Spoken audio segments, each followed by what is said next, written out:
everybody. Today I will be presenting on topic B. Topic B gives us Jessica. She's a 28-year-old female patient who is at her 30-week gestational prenatal visit. She has a history of opioid use disorder, and she is currently on a methadone maintenance therapy. She lives with a partner but has limited social support. She reports stable housing but financial troubles, and she has no other substance use reported. She has a temperature of 36.7 degrees Celsius, a heart rate of 82, a blood pressure of 110/70, and a respiration rate of 18. Her background information shows that she's been on methadone therapy for 6 months, and she reports adherence to the treatment and denies illicit opioid use since starting the therapy.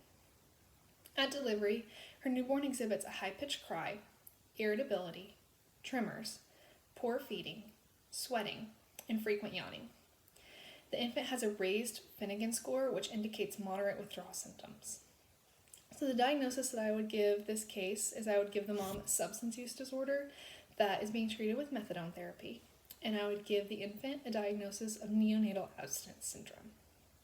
When we look at substance use disorder, we see that there are 3 phases: an anticipation phase, a binge and intoxication phase, and a withdrawal phase.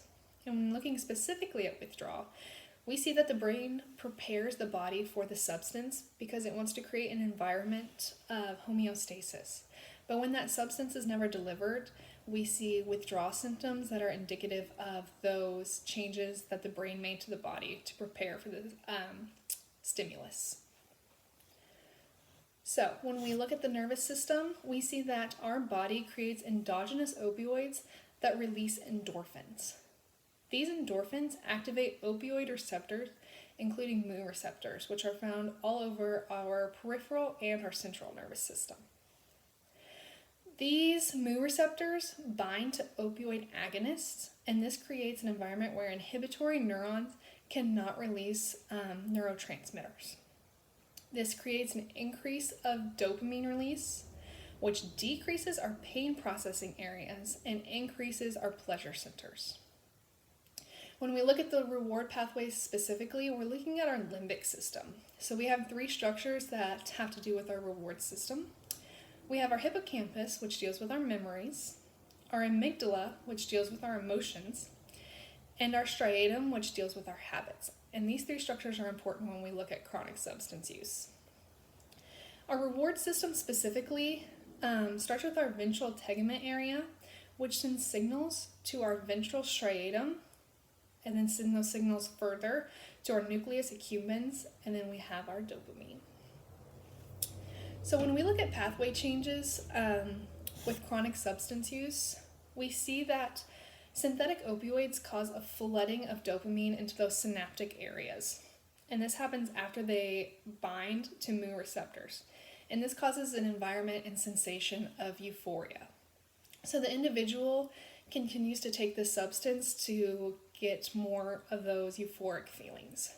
However, after the individual has taken this substance for so long, they build up a tolerance, which means that they need higher increases of this substance in order to get that same euphoric effect. And there's 2 ways that this can be thought of to how this tolerance is built up. We see that there are less sensitive receptors, so we're needing more of the drug to activate those receptors, or we just see less receptors in general. When we look at withdrawal, we see that the brain makes changes before the drug use to correct the effects of the drug, because the brain's main goal is to maintain homeostasis. So when there's no drug, there's no homeostasis, and we have an increase of norepinephrine that the brain has created in order to combat the drug effects. However, no drug, increased norepinephrine, and we see the systemic effects of that increased norepinephrine. Now, when we look at the infant specifically, we see that opioids and different kinds of drugs can pass through the placenta. So this shows that before the baby is even born, we have a downregulation and desensitization to opioid receptors in the infant's brain. So after the infant is born, it's an immediate cessation of the substance to the infant's brain, and this causes a hypersensitivity of those receptors. So we see that this decreased serotonin causes sleep deprivation. We see that increased dopamine causes hyperirritability. And we see that an increase of acetylcholine causes symptoms like diarrhea and excessive sneezing. And really, this all contributes to an increase of autonomic stimulation. So we see tremors, increased tone, exaggerated moro, which is that startle reflex. So really, the withdrawal symptoms are coming from increased autonomic stimulation and hypersensitivity of those receptors. So when we talk about treatment and prevention specifically, the case mentioned an increased Finnegan score for the infant.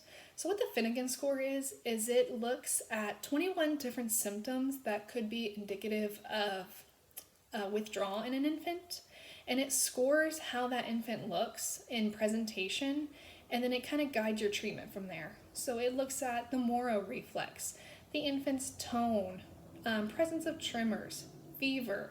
Is the infant able to maintain a sleep state? Is the infant having excessive sneezing, diarrhea, a high-pitched cry? What's the infant's respiration rate and heart rate? Are those things elevated? Is the infant having excessive yawning? And all these things can show signs of withdrawal. And based on the score, we see what kind of treatment the infant needs, whether it's just more comfort measures from the mom, like more skin-to-skin time, or if the infant actually needs some kind of medicine, like morphine to combat those withdrawal symptoms. Sometimes they do require some kind of medication to help with withdrawal symptoms. For the mom, we see that she's on a methadone treatment, and this is actually probably really good for her. It has a slow onset of action. It does not create that sense of euphoria or give a kind of high. Instead, it just prevents the withdrawal symptoms that she would experience if she were to stop drugs completely.